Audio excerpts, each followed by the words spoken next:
how they're going to utilize AI to bankrupt America. This is my insights. If you've seen a couple of videos from the past, it's regarding things I've already seen that has come true. Now it's going to really kind of get into the future of things, how they'll do what they're doing now and how they're going to implement it even further in the future.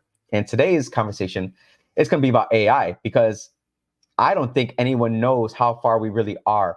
Now, we had Tyler Perry, for instance, come out and say that he's going to halt his $800 million expansion of his production company simply because he was able to see with the Sora application what he can do without needing to put $800 million investment into expanding his empire. He already said that he was able to cut off many hours of pre-production where they're putting makeup and hair and stuff like that on the actors. He was able to cut a lot of that out and utilize AI with his post-production.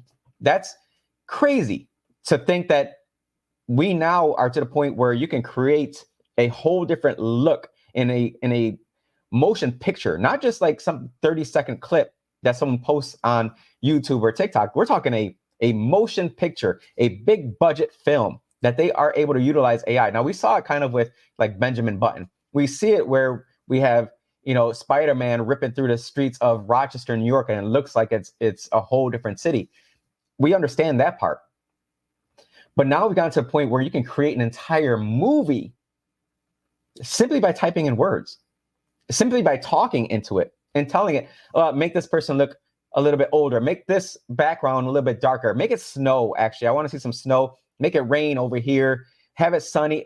You can talk into it and it can create an entire motion film for you. And you can edit it technically without ever even needing to hire the employees or the actors.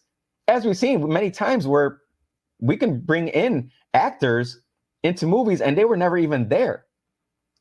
It's going to get to the point where actors and actresses are going to have to kind of sell their rights because people are going to use it anyways.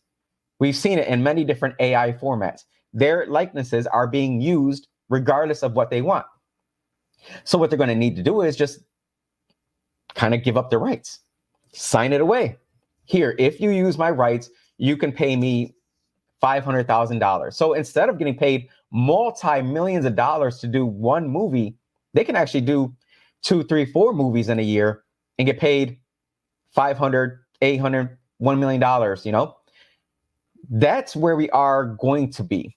Right now, we still have actresses and actors in movies, but it's going to get to the point where we don't need them anymore. We can just license their likeness into a movie and then make another, I don't know, Fast and Furious 25 or, Expendables 34 when they're all freaking dead. They can still be utilizing their likenesses in the movie so that they can continue to make money, these production companies, because you no longer are needed. That's what I'm getting to. You are no longer needed. We thought it was going to be blue collar workers. We thought it was just going to be the robotic arms that flip burgers or, pull the fries out or swing some freaking pizzas in the air.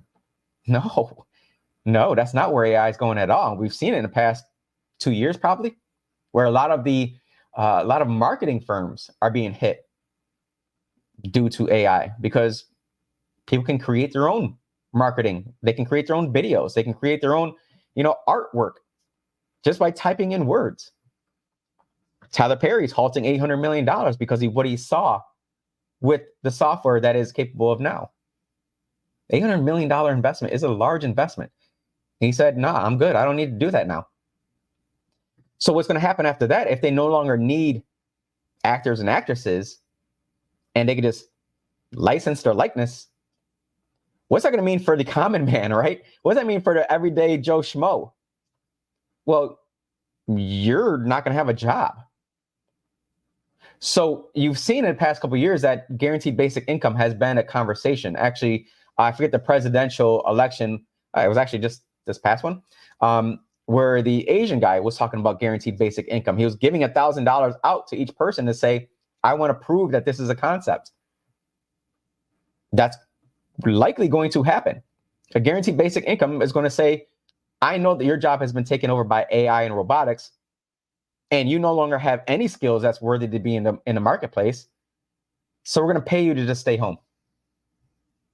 That's what we did with COVID. Remember? We paid people pretty handsomely to stay home. People who were getting paid $24,000 were now making $46,000 a year. People who could hardly afford food were getting food stamps during COVID. You're not going to be needed in the workplace anymore. Stay home. We'll take care of you. Call me Big Daddy government. I'll take care of you. Don't worry about it. That's where we're going. And the only route for that guaranteed basic income is the CBDC, the central bank digital currency. You know what I mean? Central bank digital currency. They've been trying to put the Fed Now out there for a number of years. Go to the website. You see the Fed Now. You can see in past legislation, especially during COVID, they tried coming out with it for the stimmies. They wanted to do the Fed Now dollar for the stimmies. It got stopped. I don't know why. I was flabbergasted. I swore it was going to come out during COVID. But it's gonna have to. It's already been developed. For a number of years, it's been developed. And they've been talking about how it needs to happen. So they need to get a ton of people on this CBDC so that they can track your spending. That's the only outcome here. The only outcome is guaranteed basic income, give it to you in a digital dollar format. They can track your spending. And if you start posting things online or saying things against the government, they could potentially halt that funding. On top of that, if you don't spend that money, you're going to lose it. I guarantee that's what's going to happen. If you don't spend this money, you're going to lose it. So you have to spend this money because they want to prop up the market. That's just my insight. You let me know if you think I'm on the right track or maybe I'm missing something. But I don't think I'm on the wrong track. I know that. But is there something I'm missing here? Because what's going to be that step to really, that next catalyst that's going to get people sitting at home instead of being out in the workplace? Is it going to be exactly what they said it was going to be, which was, I believe, maybe this past, AT&T solar flare that kind of knocked out a bunch of cell phone towers? I use solar flares because if you watch my past video from the radio show, we went into exactly what happened there. Not exactly what happened there, exactly what I think happened there. Is it going to be something like that, where it's going to take down our grid, where it's going to take down our, cell phone towers, our internet? They said that there was going to be a COVID of the internet. That's their words. It was not mine, their words. Something's going to happen. What do you think is going to happen? You tell me, you give me your insight, because now we're looking towards the future. Before we're looking at what happened during COVID, maybe the year or two before COVID, what they were doing in order to get us to where we are now, to where they're going to bankrupt America. Now we're going to get into the future stuff. What do you think is going to happen next? How are they going to get us onto guaranteed basic income? How are they going to get us to basically accept this CBDC and just be okay with it? A lot of people say it's going to be the stamp that the Bible talks about.